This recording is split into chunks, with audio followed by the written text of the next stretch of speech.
The question you asked, was this a targeted attack and why do they think so? They didn't really give you an answer, but I'm sure you kind of gleaned something as a former homicide detective yourself. What do you think the answer is there, Ted? Well, John, it is certainly suspect that they didn't give us an answer. I believe that when they got on the scene that there was something that led to the indication that this was, in fact, these were targeted killings.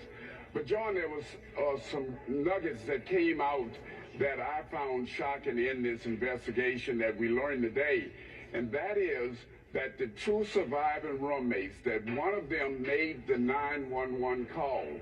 But before they made that call and before law enforcement arrived on the scene, that there were other individuals on that scene. Law enforcement didn't tell us who those other individuals were, but you have to believe that that could lead and could have led to the contamination of that investigation. That I find very troubling. And there was something else that law enforcement shared with us, that the chief of the Moscow Police Department said that he was unaware at this stage in the investigation of what the 911 callers could, where they were, when they were at certain locations, when they found the bodies. It seems as though he didn't know any of that. I found that shocking that at this stage, or at least a week out, that you wouldn't know this kind of information. Interesting, too, that it was initially reported as an unconscious individual.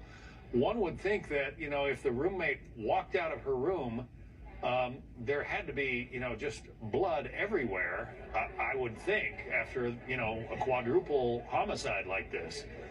Interesting that they call it, or that it was reported as an unconscious individual. Well, let's use common sense here. If you saw someone that you believe was unconscious on the floor, the immediate thing you would do is to go down to that person and see if they were in fact unconscious. So this is very troubling that we're getting bits and pieces. And initially, they didn't even want to tell us who made the 911 call. And then we now have to wonder, what other individuals were there before the police arrived, and how those individuals very well could have contaminated the crime scene.